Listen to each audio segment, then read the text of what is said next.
सगळ्या घरात शोध शोध शोधल्यावर मला ही मुलगी इथे सापडली. इथे अशी बसलीस टेबल का? खाली लपून बसली होती. तिला असं वाटलं की राधा इथे मम्माला बसलीये. शोधायलाच येऊ नये.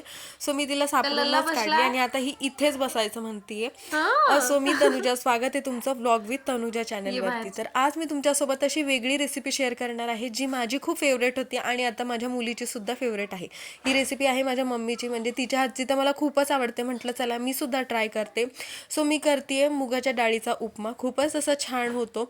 थोडंसं तेल घेतलं मी, तूप घेतलेलं होतं इथे. तुम्ही तेलसुद्धा घेऊ शकता. जिरा मोहरीची फोडणी द्यायची आणि मिरची ॲड करायची. आता मी धैर्याला देत होते त्याच्यामुळे मी खूप खूप कमी मिरच्या टाकल्यात, पण तुम्ही तुमच्या चवीप्रमाणे मिरच्यासुद्धा ॲड करू शकता. कोणाला स्पायसी हवे असेल तर छान असे मिरच्या टाकायच्या, छान होते.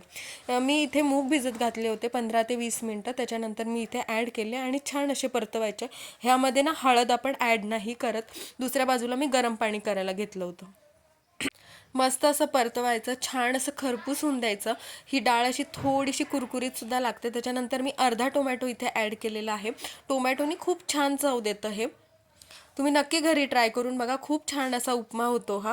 आणि सकाळी नाश्त्याला एकदम मस्त आहे आणि जास्त ह्याच्यासाठी एफर्ट्स पण नाही घ्यावे लागत ना. कांदा कापावा लागतो, फक्त टोमॅटो आणि मिरची ॲड करावी लागते बस.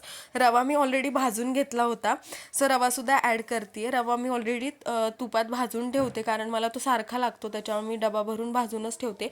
मी कोथिंबीर ॲड केली आत्ताच आणि थोडंसं चवीपुरतं मीठ ॲड केलेलं आहे. कोथिंबीर आपण नंतरसुद्धा टाकू शकतो, पण मला अशी ॲड केलेली कोथिंबीर आवडते.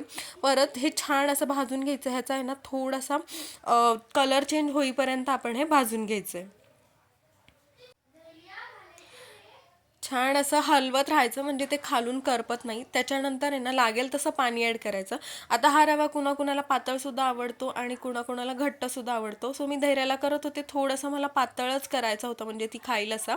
पण घट्ट झाला तरी तो छान लागतो. आपल्या घरात जर कोणी आजारी माणूस असेल, ज्याला चव लागत नसेल, कोणाला ताप असताना आहे ना चव लागत नाही, सो त्यांच्यासाठी हा उपमा खूपच बेस्ट आहे.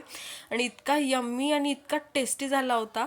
मी सुद्धा खाते, मला सुद्धा खूप आवडतो हा.